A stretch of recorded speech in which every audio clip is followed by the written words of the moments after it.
Voilà. Vous voyez, pour moi, c'est un peu ça les enjeux. Voilà. Tout à fait, en effet. C'est que quand on donne, si vous donnez à quelqu'un, eh ben, il attend la suite. C'est normal. Hein?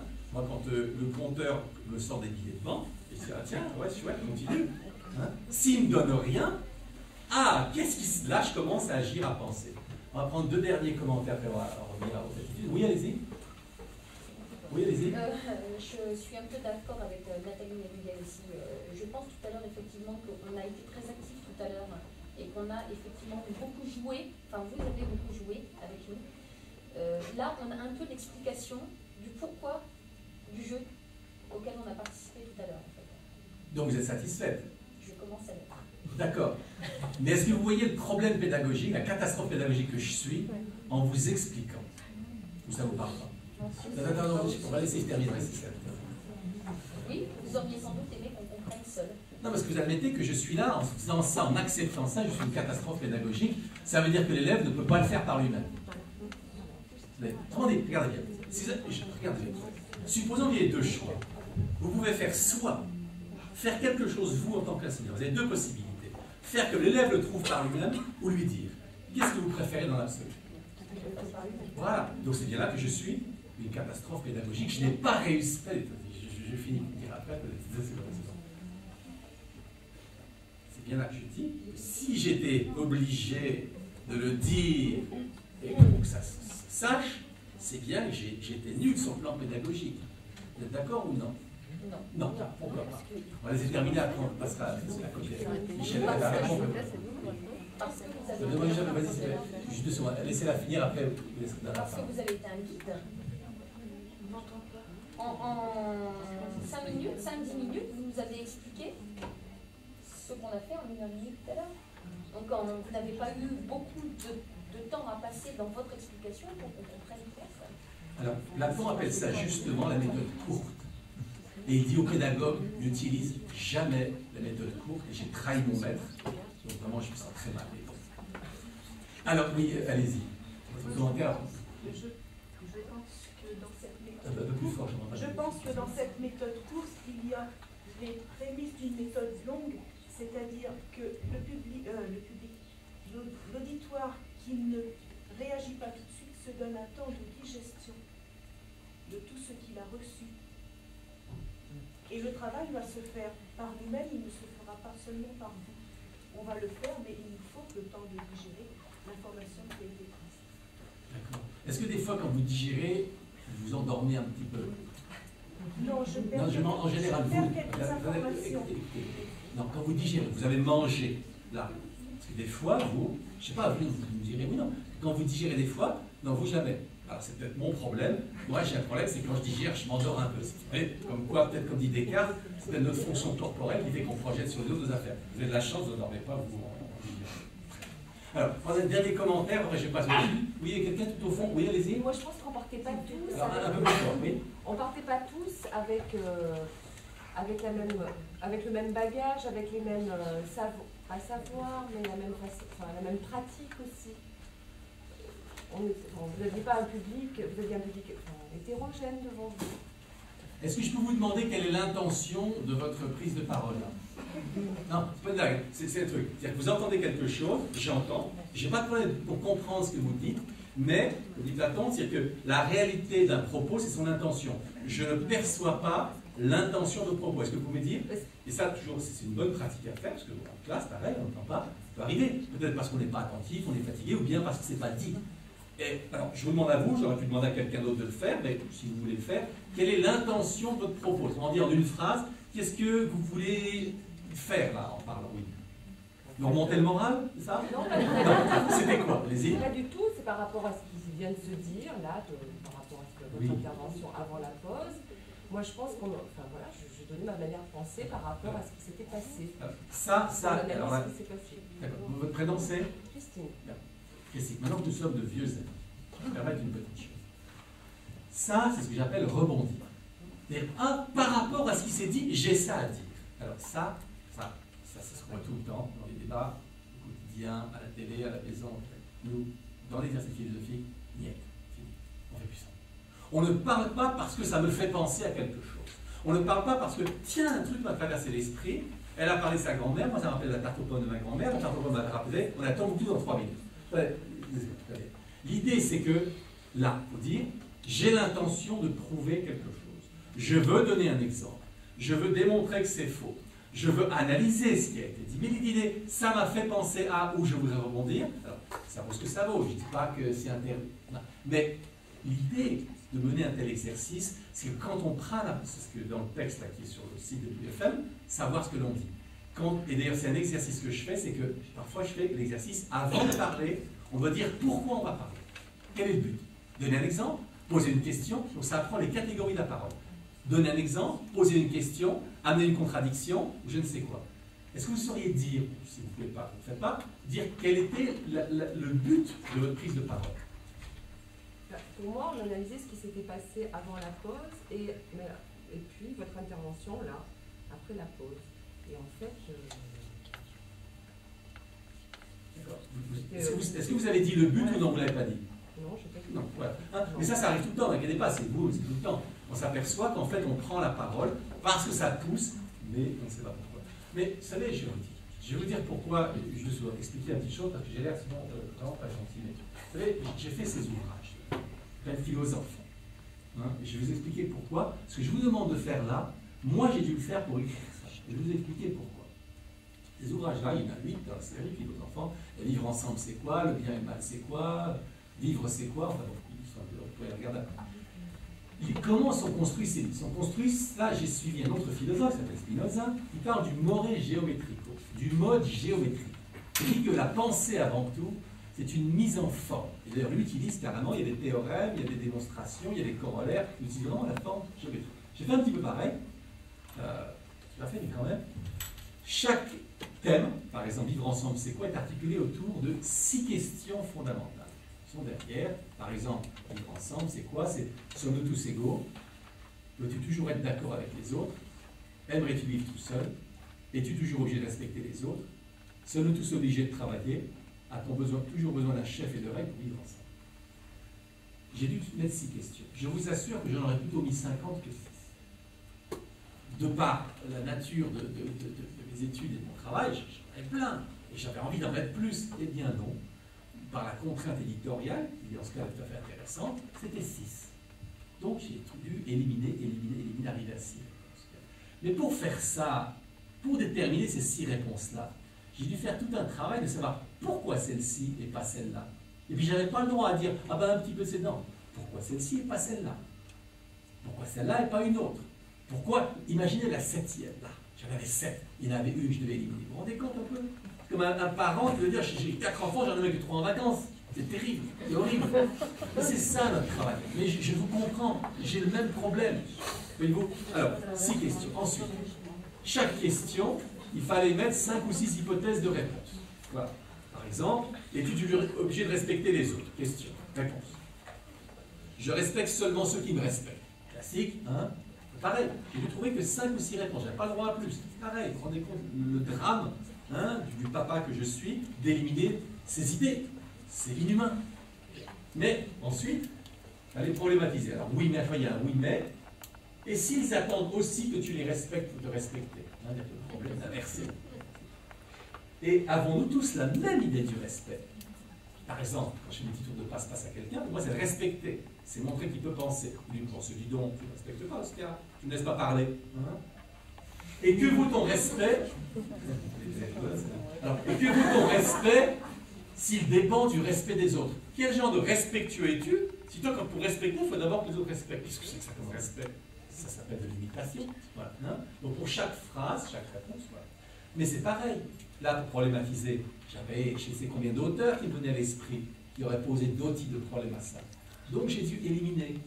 Avec le résultat, vous voyez, c'est que là, il y a une question pour 2 pages. Là, pour 2 pages, il y a une affirmation et 3 questions. Donc, il y a de l'espace pour penser. Mais j'ai dû faire ce travail-là. Pourquoi je dis quelque chose? Qu'est-ce que je vais choisir? Pourquoi je pense ça? Et c'est ça le problème de développer, d'en rajouter. Ce que je suis en train de faire là. Ça, pour moi, c'est un travail philosophique beaucoup plus conséquent que ce que je suis en train de faire là maintenant. Là, j'enroule là. Là, j'ai dû faire un travail. Là, il y a une ascèse. Y compris en prenant les idées des enfants et voyant lesquels je pouvais coller. Ça, pour moi, il y a un travail d'art philosophique. Là, je déblatère, je dis parce que c'est moi. Voilà. Vous voyez, c'est un petit peu ça l'idée. Hein, c'est moi, travail philosophique, c'est apprendre justement à éliminer, à choisir. Voilà. C'est un petit peu ça donc lire. On dit quelque chose. Moi, j'ai dit, c'est cette question que je veux, pourquoi celle-là? Ça vous parle ou ça vous paraît un peu bizarre? Vous haussez les épaules, donc ça veut dire quoi? Ça vous plaît pas trop comme idée, c'est ça? J'ai pas l'impression que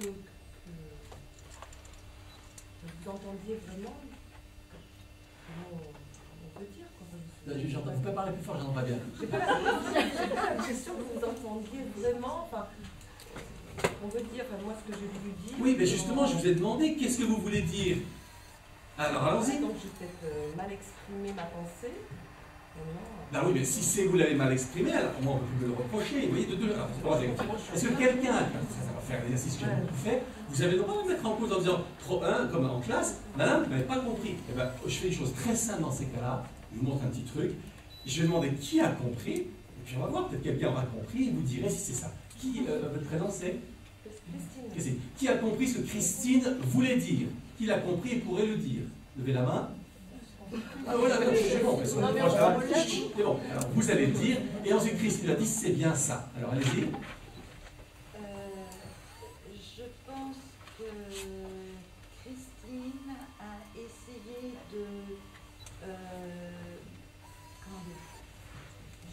par rapport à votre question qui était, enfin à votre sentiment qui est d'être mal à l'aise quand vous donnez un cours et de trahir Platon. Ce fait que vous êtes obligé de faire ça maintenant à la demande du public, là était le problème. Et Christine a essayé de donner une réponse en analysant et en disant, c'est pas le même, on n'est pas le même public, c'est un public hétérogène.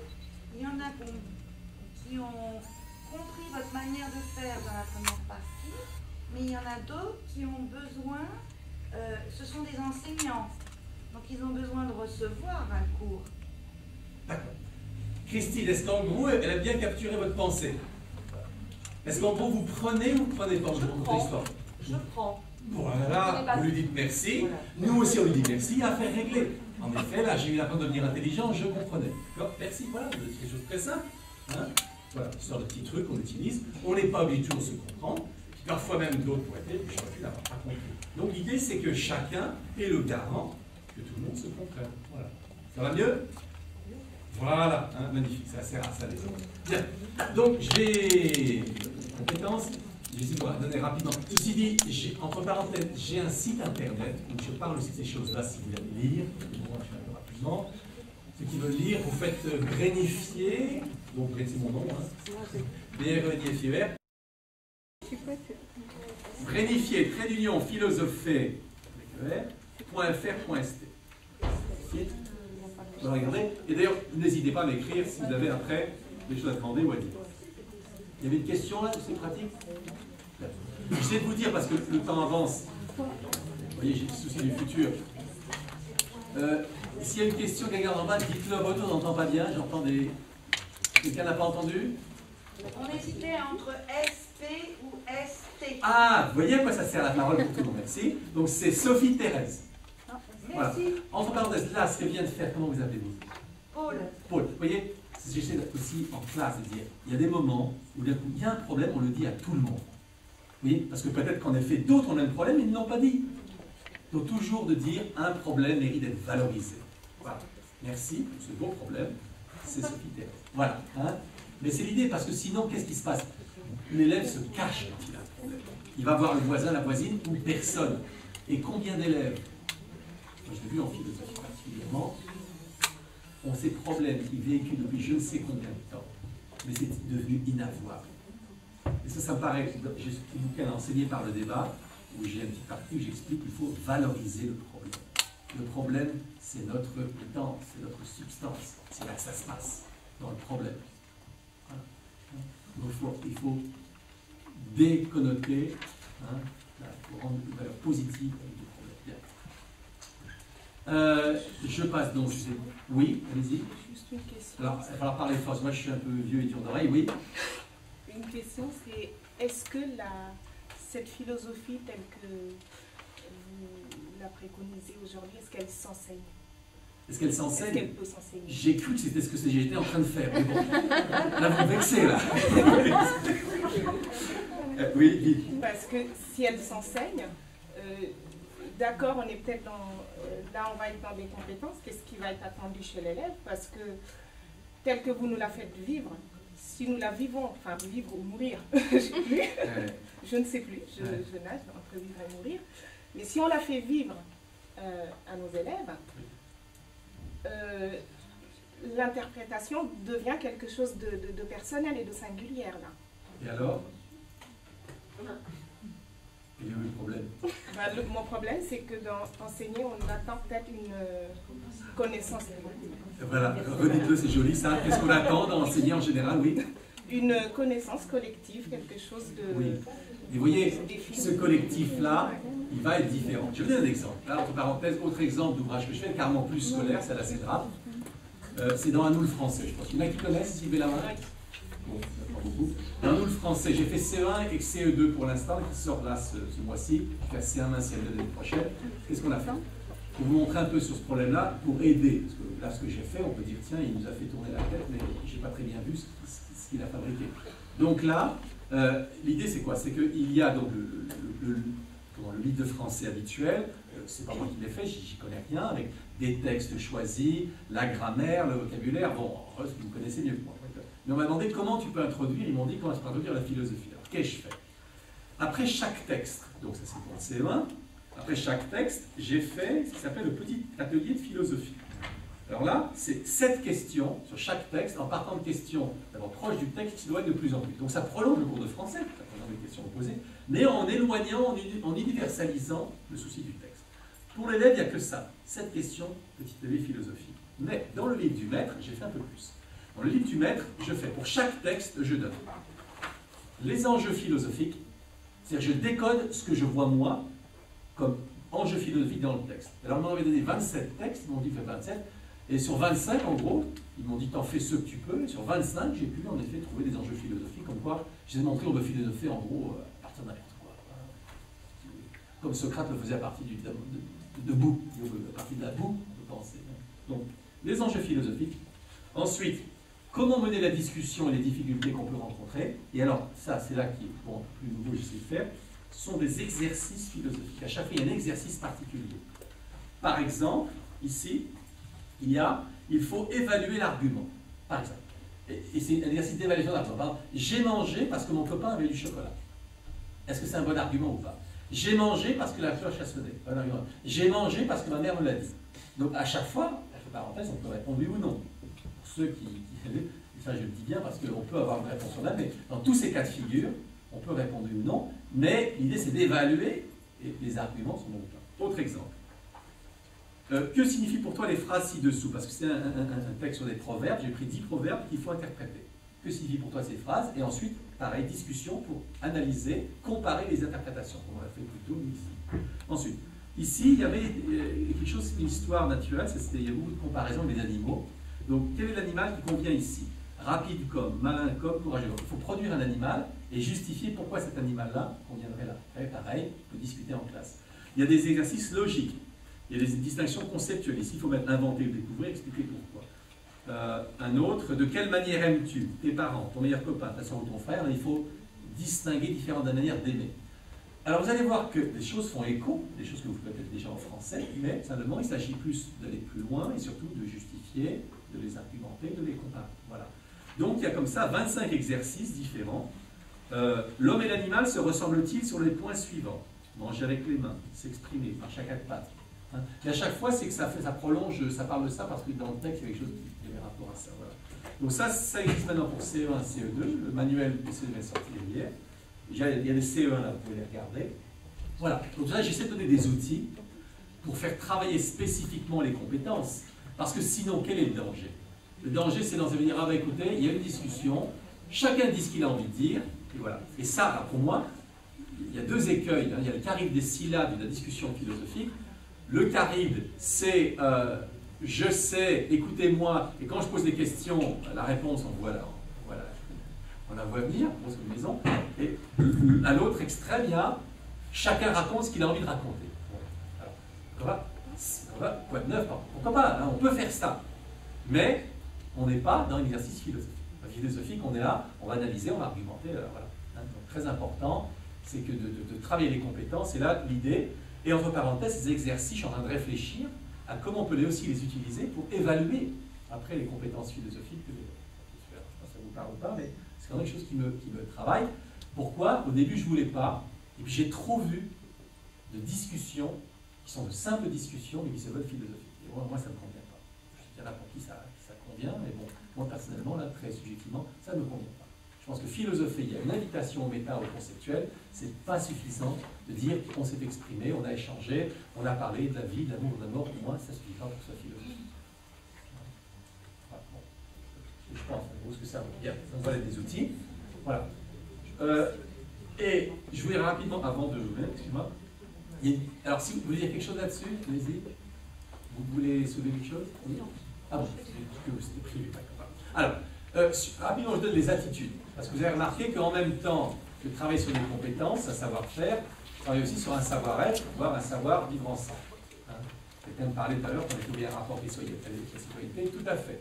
Les trois registres auxquels on travaille dans ce genre d'exercice tel que je travaille, il y a le côté cognitif, le côté existentiel, le côté social. Sur le plan des attitudes, ce savoir-être, il y a à la fois savoir-être soi-même et...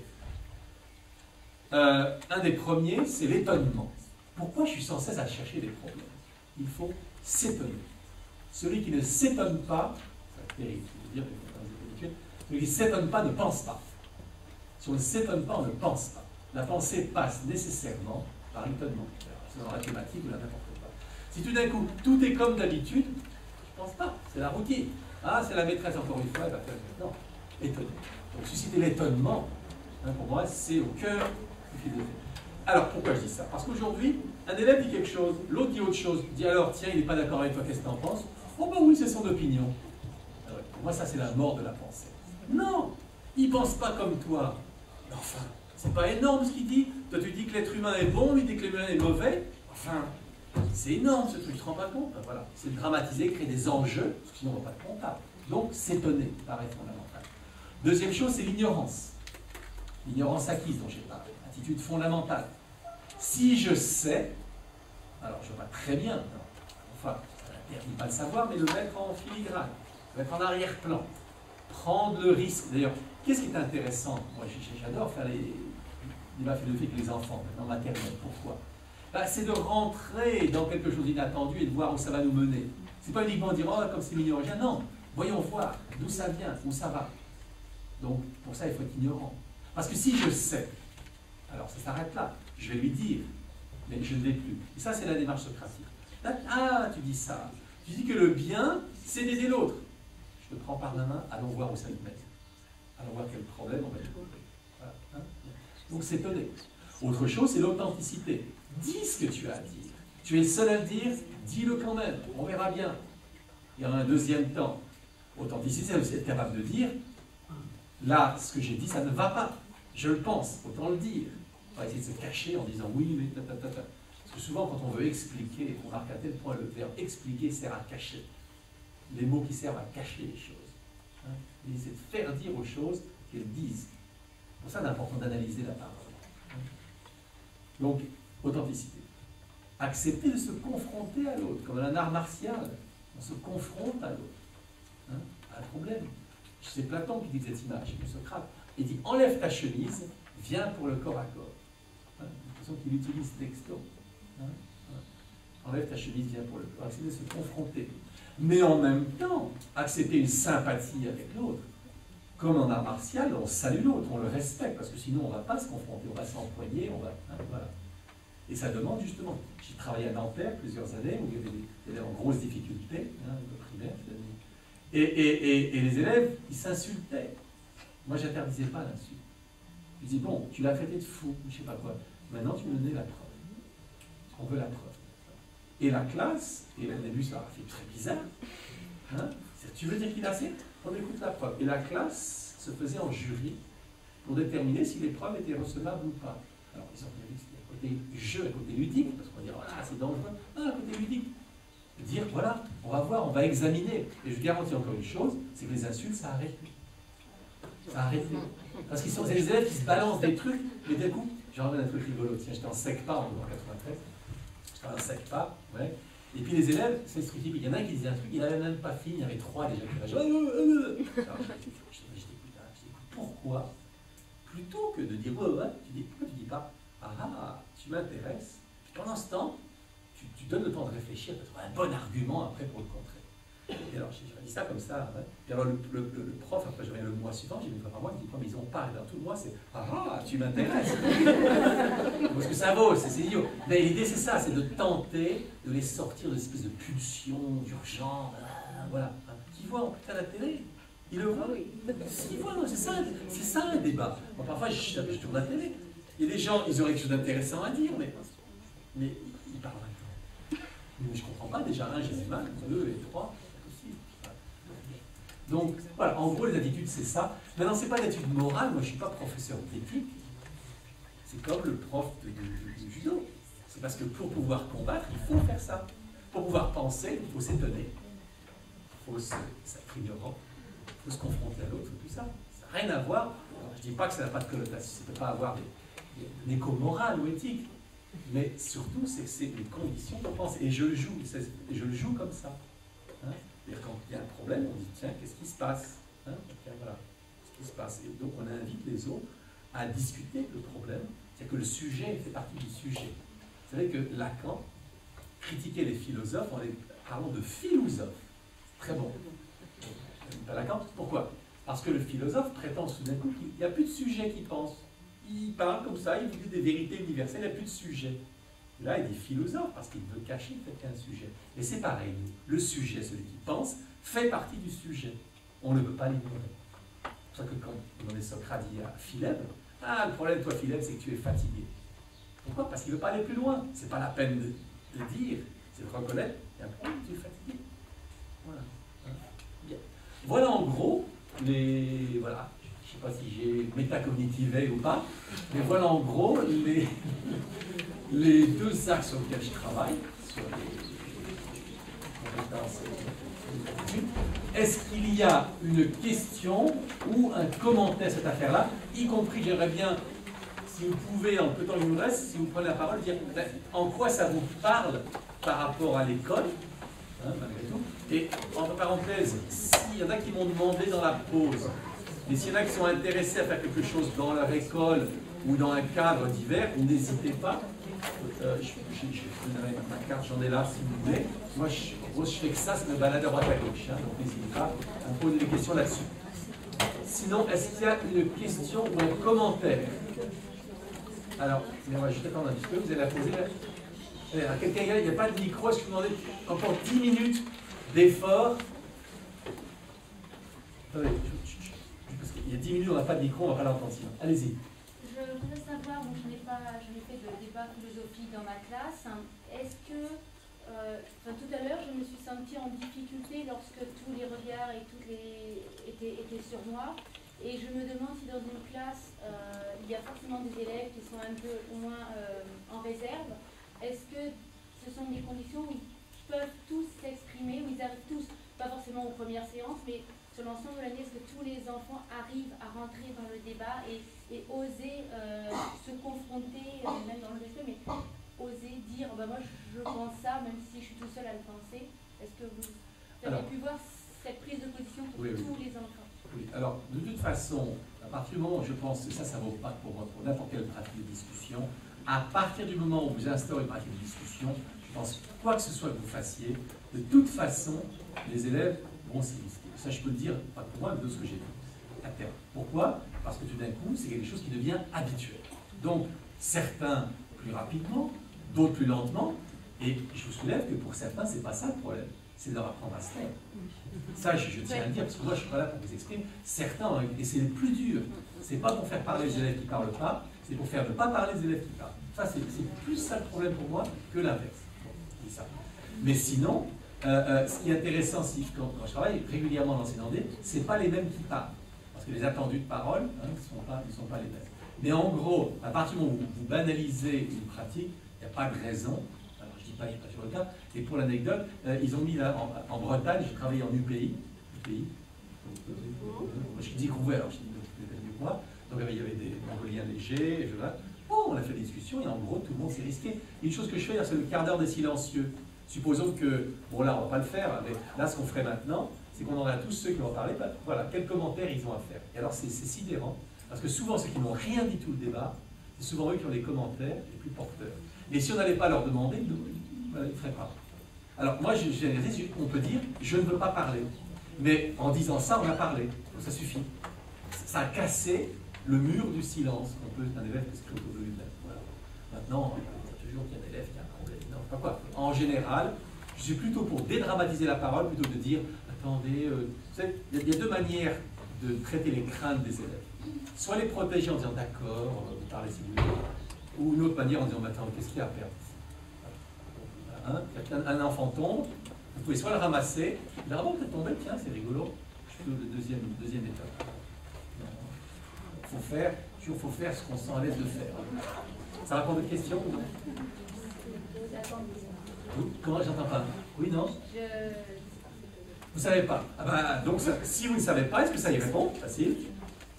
D'après vous, si vous ne savez pas si ça répond ou pas, est-ce que ça répond? Moi, en tant que pédagogue, en tant qu'enseignant, si l'élève me dit je ne sais pas si ça répond ou pas, j'en conclue plutôt que ça répond que ça répond pas. Comme ça. Ben, je veux dire, ça ne répond pas, mais là, je veux dire plutôt, c'est que franchement, ça répond, j'ai envie d'essayer et je me dis que c'est jouable. Mais... D'accord, donc ça répond alors finalement. Voilà. Alors, vous voyez l'importance d'aller jusqu'au bout de sa pensée et de dire, mais le fait de poser 5 minutes, et vous pourrez retrouver la voisine. 5 minutes. L'importance d'aller jusqu'au bout de sa pensée, c'est-à-dire de poser un jugement. Vous savez, pour Aristote, il y a deux modalités de la pensée théorique et la pensée pratique. La pensée théorique est amenée à poser un jugement, et la pensée théorique est amenée à poser une action. Voilà la finalité de la pensée. Donc, si on veut bannir le jugement ou on l'élimine d'une manière déterminée ou passive, on interdit à la pensée d'aller jusqu'au bout. Pourquoi j'insiste en permanence à poser des jugements? Oui, non, ça vaut ce que ça vaut, ou autre chose, d'accord, pas d'accord. Mais c'est l'idée de s'habituer à poser un jugement, ça vise à faire un bilan. Et au moins on sait quelle étape poser. Ça vous parle l'histoire de jugement ou pas? Oui. Oui, non? C'est le temps de recul que vous ne laissez pas qui est difficile. Ah, alors ça, je vais vous dire, ça, vous savez à qui la faute? À l'école. Pourquoi à l'école? Où tu as donné la mauvaise réponse?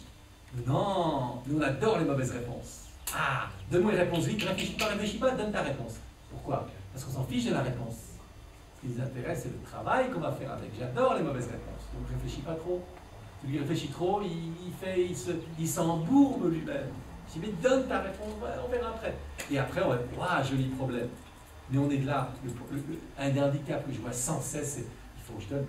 Parce qu'elle nous l'a dit tout à l'heure. Là, il faut que je fasse attention à donner la bonne réponse. On ne va pas me tromper. Hein? Mais au vrai, là, c'est d'un coup valoriser le problème. Le problème, c'est que quand je dis ça, ça a l'air d'une blague. C'est valoriser le problème, réellement on aime. Il vaut mieux dire quelque chose qui n'a pas de sens et trouver pourquoi ça n'a pas de sens que donner la bonne réponse. Voilà, bon, c'est la thèse que je soutiens. Il faut faire une mauvaise réponse mathématique, mais trouver pourquoi elle est mauvaise que donner la bonne réponse. Ce sera plus intéressant. Mais attention, pas pour la remplacer la bonne par la mauvaise, pour découvrir l'origine de la mauvaise réponse. Ça, pédagogiquement, c'est intéressant. Mais il paraît qu'il ne faut pas laisser un élève avec une mauvaise réponse dans la tête. Là-dessus, je ne suis pas pédagogique parce que je ne suis pas d'accord. J'adore. Aujourd'hui, on n'a pas réussi à trouver bien. Vous restez comme ça, frustré, puis vous verrez plus tard ce qui va se passer. Voilà. Pareil, c'est au contraire à des préceptes officiels. Ça ne sert à rien. On va prendre une dernière question ou commentaire. On va s'écouter. Sauf si tout le monde est dépilé. Une dernière, après on va s'arrêter. Oui. Y a-t-il des risques à mettre en place des ateliers de philosophie? Est-ce que le fait d'amener des sujets de discussion, de préoccupation importants, est-ce que C'est débouché sur quoi? Pardon, dites-moi, c'est débouché sur quoi comme problème, comme risque? Je ne sais pas, amener les enfants à se sentir mal, plus mal qu'avant. D'accord. Alors, à votre avis, dans cet exercice-là, est-ce qu'il y a des adultes qui se sont sentis mal? Oui. Et alors? Problème? Non. Voilà. Attendez. Vous ne pouvez pas répondre pour elle. Non, oui, non, mais le problème, c'est que c'est elle qui a la parole. Oui, c'est ça le problème. Ce qui est intéressant pour vous, c'est de voir pourquoi elle répond ça. Et vous? Pourquoi elle répond ça?